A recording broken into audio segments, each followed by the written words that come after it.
नमस्कार, महुआ खबर में आप सभी का स्वागत है। मैं हूं आपके साथ दीप चौधरी। वक्त हो चला है बिहार और झारखंड की खबरों का। सरायकेला खरसावां जिले के कुकुड़ प्रखंड स्थित मध्य विद्यालय सेलम में जिला परिषद उपाध्यक्ष मधुश्री महतो के नेतृत्व में नशा मुक्ति अभियान के प्रथम चरण की शुरुआत की गई। कार्यक्रम में बड़ी संख्या में ग्रामीण महिलाओं, युवाओं और जनप्रतिनिधियों ने हिस्सा लिया और नशा मुक्त समाज के निर्माण का संकल्प लिया। इस अवसर पर मधुश्री महतो ने कहा कि शराब, तंबाकू और अन्य मादक पदार्थों का बढ़ता सेवन समाज के लिए गंभीर चुनौती बन गया है, जिससे परिवार टूट रहे हैं और युवाओं का भविष्य प्रभावित हो रहा है। उन्होंने कहा कि नशे के खिलाफ लड़ाई केवल सरकारी प्रयासों से नहीं बल्कि जन भागीदारी से ही सफल हो सकती है। वहीं कार्यक्रम में लोगों को नशे के दुष्परिणामों की जानकारी दी गई और युवाओं से शिक्षा, खेल एवं सकारात्मक गतिविधियों से जुड़ने की अपील भी की गई। अभियान के तहत गांव-गांव में जागरूकता कार्यक्रम चलाने का निर्णय भी लिया गया।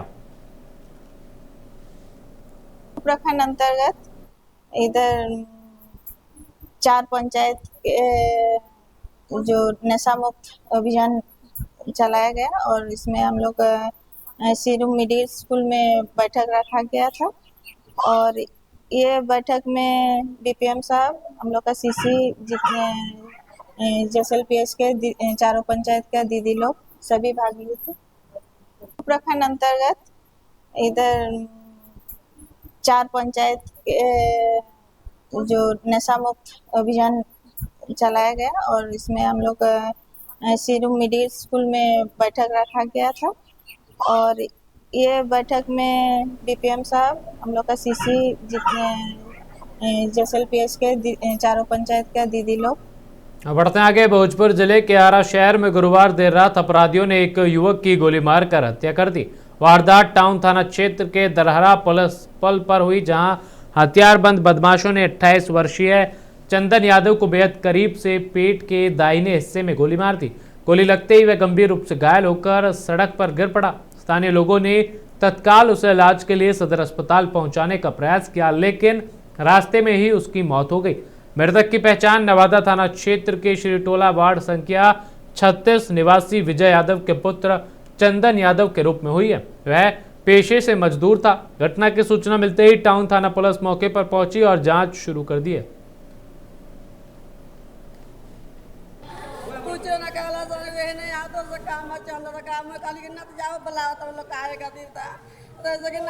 गाँव के बड़ा सा धीरे जा बड़ी है हम पर ना तो जो अंदर अकेले तो कहा था कि जो कौन अब तुम आवा तानी बतिया के मतलब बतियावला सा 2 मिनट कहा था कि 2000 पैसा मांगला सा कहा था कि दे पगले 2000 पैसा गल के हम ने देबे ओकरा पैसा काहे ला पैसा मांगले रहन पिए कथि कहा तो ओकरा से मांगला ना सा उदा तो कहा था कि दे दे हम देबो पैसा गल के ना चार किने के बाद अंदर ना देबो पैसा कहा कि दे दे पगली हम काल चार किनवा दे खाली दे के फिर खाली बोलवला सा कि आओ तो से काम बस चलावे लगा पैसा देला के 2000। हां 2000। अब बढ़ते आगे, मुहर्रम पर्व को शांतिपूर्ण एवं सौहार्दपूर्ण माहौल में संपन्न कराने के उद्देश्य से लातेहार जिला प्रशासन पूरे तरह अलर्ट मोड में। गुरुवार को अनुमंडल पदाधिकारी SDO दिनेश कुमार और अनुमंडल पुलिस पदाधिकारी संदीप कुमार गुप्ता के नेतृत्व में शहर में फ्लैग मार्च निकाला गया। वहीं थाना परिसर से शुरू हुआ मार्च मुख्य मार्गों से होते हुए समाहरणालय परिसर तक पहुंचा। फ्लैग मार्च के दौरान आम लोगों को सुरक्षा का भरोसा दिलाया गया, जबकि असामाजिक तत्वों और हुड़दंगियों को सख्त चेतावनी दी गई कि कानून व्यवस्था बिगाड़ने की किसी भी कोशिश पर कड़ी कार्रवाई होगी। अधिकारियों ने बताया कि संवेदनशील क्षेत्रों में अतिरिक्त पुलिस बल तैनात किया गया है और शहर से लेकर ग्रामीण इलाकों तक सुरक्षा के व्यापक इंतजाम किए गए। सोशल मीडिया पर भी प्रशासन की पैनी नजर रहेगी। वहीं फ्लैग मार्च में अंचल अधिकारी नंद कुमार राम, थाना प्रभारी प्रमोद कुमार सिन्हा समेत पुलिस एवं प्रशासनिक अधिकारी मौजूद रहे। मुहर्रम पर्व को शांतिपूर्ण तरीके से मनाने के उद्देश्य से ही फ्लैग मार्च यहाँ पर निकाला गया है और सभी थानों में इसके लिए विशेष प्रतिनियुक्ति की गई है। पुलिस बल की प्रतिनियुक्ति है, मजिस्ट्रेट भी प्रतिनियुक्त किए गए हैं और हम लोग ग्रामीणों से अपील करते हैं कि इस पर्व को शांतिपूर्ण तरीके से मनाएं ताकि आपसी सौहार्द यहाँ पर बना रहे। किस तरह से सोशल मीडिया पर सोशल मीडिया पर जो एडमिन है, ग्रुप के एडमिन है, उन पर विशेष सतर्कता बरती जा रही है। सभी थाना प्रभारी, अंचल अधिकारी को विशेष रूप से इसमें उनको निर्देश दिया गया है। आगामी मुहर्रम के त्यौहार को लेकर के विधि व्यवस्था कायम रहे, बना रहे, इसी को लेकर के आज जिला एवं पुलिस प्रशासन के निर्देश के आलोक में हम लोगों ने फ्लैग मार्च निकाला, जिसमें एसडीओ साहब भी थे, सीओ साहब, थाना प्रभारी, हमारे सभी बल और जितने भी और भी मजिस्ट्रेट लोग, सभी लोग मिल करके हम लोगों ने एक फ्लैग मार्च निकाला है, ताकि लोगों में एक संदेश जा सके कि आप जो अपना त्यौहार है वो शांतिपूर्ण ढंग से मनाएं और किसी प्रकार की विधि व्यवस्था की समस्या उत्पन्न न करें और मिलजुल कर भाईचारे के साथ अपना त्यौहार को मनाएं। सर, असामाजिक तत्वों का क्या संदेश देना चाहेंगे? असामाजिक तत्वों के लिए बस यही संदेश है कि आप सतर्क हो जाइए और अगर आप कहीं हैं तो या तो इस जगह छोड़ दीजिए या तो फिर बिल में घुस जाइए, क्योंकि अगर हम लोग के नज़र में, हम लोग संज्ञान में आ जाएगा तो फिर हम लोग किसी स्थिति में कभी नहीं छोड़ेंगे।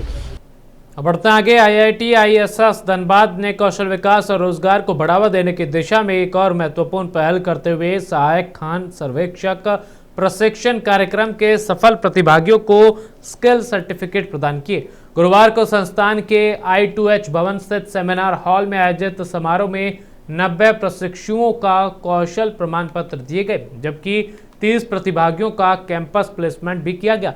कार्यक्रम के मुख्य अतिथि संस्थान के उप निदेशक डॉक्टर धीरज कुमार ने प्रतिभागियों को प्रमाण पत्र सौंपते हुए उनके उज्जवल भविष्य की शुभकामनाएं दी। उन्होंने बताया कि प्रधानमंत्री कौशल विकास योजना, कौशल विकास एवं उद्यमिता मंत्रालय तथा राष्ट्रीय कौशल विकास निगम के सहयोग से संचालित यह प्रशिक्षण युवाओं को उद्योगों की जरूरतों के अनुरूप तैयार कर रहा है। उन्होंने कहा कि संस्थान का उद्देश्य केवल प्रशिक्षण देना नहीं, बल्कि युवाओं को रोजगार से जोड़कर आत्मनिर्भर बनाना भी है। कार्यक्रम में प्रशिक्षुओं ने प्रशिक्षण के अनुभव साझा करते हुए इसे रोजगार के लिए बेहद उपयोगी बताया। IIT ISET में आके पढ़ने का हम लोग बहुत सारे थैंकफुल है डॉक्टर सुनील कुमार सर के और अदर टीचर के, जो हम लोग में इतना अच्छा एजुकेशन प्रोवाइड करते हैं।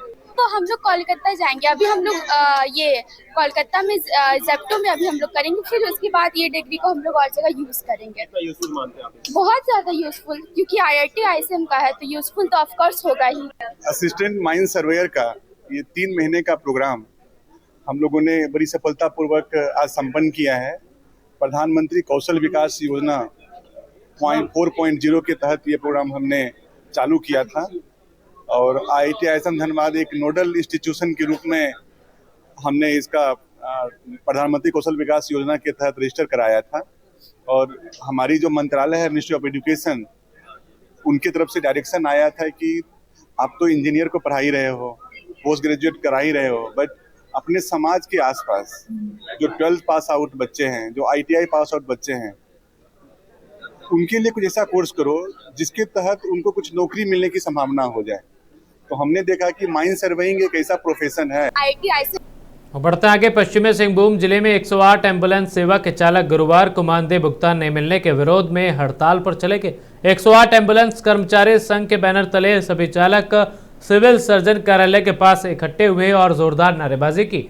उनका कहना है कि पिछले 3 माह से उन्हें मानदेय नहीं मिला है, जिससे आर्थिक संकट गहरा गया है। संघ के अध्यक्ष शैलेंद्र महतो ने आरोप लगाया कि सम्मान फाउंडेशन के माध्यम से सेवा संचालित होने के बावजूद समय पर भुगतान नहीं किया जा रहा है। वहीं सचिव राजेश गोप ने एम्बुलेंस की खराब स्थिति, कम संख्या और ईंधन व मरम्मत की समस्याओं को भी उठाया।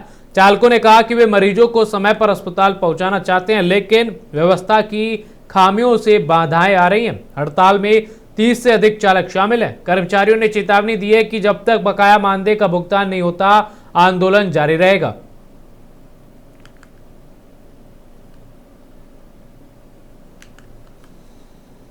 अब बढ़ते हैं आगे। बेगूसराय में एक अनोखी शादी ने सभी का ध्यान आकर्षित किया, जहां मंझोल की सुशीला किन्नर और संजात के विकास ठाकुर का विवाह धूमधाम से संपन्न हुआ। किन्नर के घर बारात पहुंची, जिसके बाद पूरे पारंपरिक रीति रिवाजों के साथ विवाह की रस्में निभाई गई। बारातियों का स्वागत ढोल नगाड़ों और पारंपरिक तरीके से किया गया। जयमाला और 7 फेरों की रस्म वैदिक मंत्रोच्चार के बीच संपन्न हुई, जिसमें दोनों ने जीवन भर साथ निभाने का संकल्प लिया। विवाह समारोह में किन्नर समाज के लोगों के साथ स्थानीय लोगों ने भी बढ़ चढ़कर हिस्सा लिया। कार्यक्रम में गीत, संगीत और नृत्य का आयोजन हुआ, जिससे माहौल उत्साहपूर्ण बना रहा। स्थानीय लोगों ने इसे सामाजिक समरसता और समानता का संदेश देने वाला आयोजन बताया। शादी की चर्चा पूरे क्षेत्र में हो रही है और इसे सामाजिक बदलाव की मिसाल माना जा रहा है।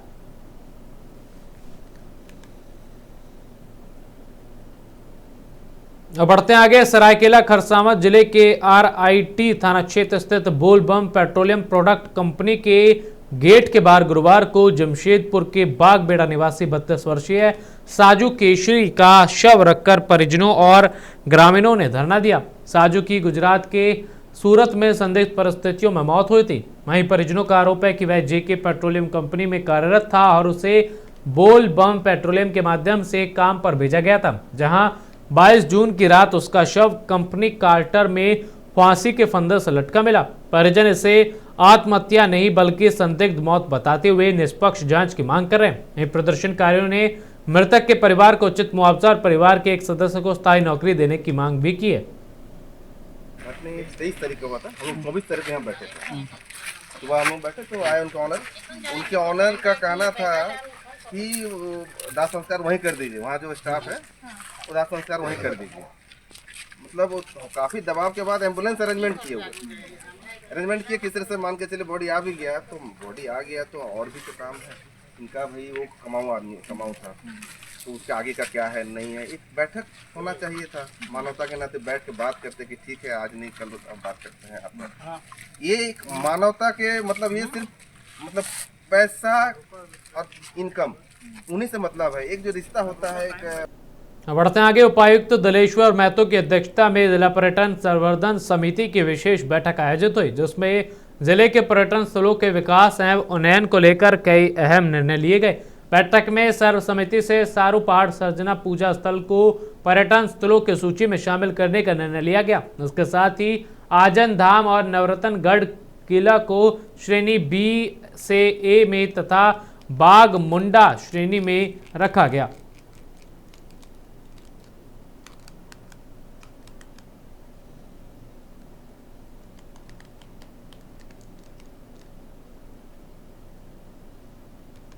बढ़ते हैं आगे। भागलपुर के विक्रमशिला सेतु पर हुए दर्दनाक हादसे के बाद पीड़ित परिवार का दर्द सामने आया। मृतक विनय कुमार पासवान के पुत्र लक्की कुमार ने पुल निगम और प्रशासन पर गंभीर लापरवाही का आरोप लगाया। उन्होंने कहा कि हादसे ने पूरे परिवार को बर्बाद कर दिया है और न्याय की मांग की गई है। वहीं परिजनों ने बताया कि 4 लाख रुपए मुआवजे से भविष्य सुरक्षित नहीं हो सकता और कार्रवाई जरूरी है। वहीं समाजसेवी अजय कुमार ने भी पुल निगम की कार्यशैली पर सवाल उठाते हुए दोषियों पर सख्त कार्रवाई की मांग की। स्थानीय लोगों ने कहा कि ऐसी घटनाओं की पुनरावृत्ति रोकने के लिए जवाबदेही तय करना आवश्यक है। फिलहाल पीड़ित परिवार प्रशासन की कार्रवाई और मुआवजे से अधिक न्याय की उम्मीद कर रहा है। परिवार ने चेतावनी दी कि यदि दोषियों पर कार्रवाई नहीं हुई तो वे जिला मुख्यालय पर शांतिपूर्ण धरना प्रदर्शन करेंगे।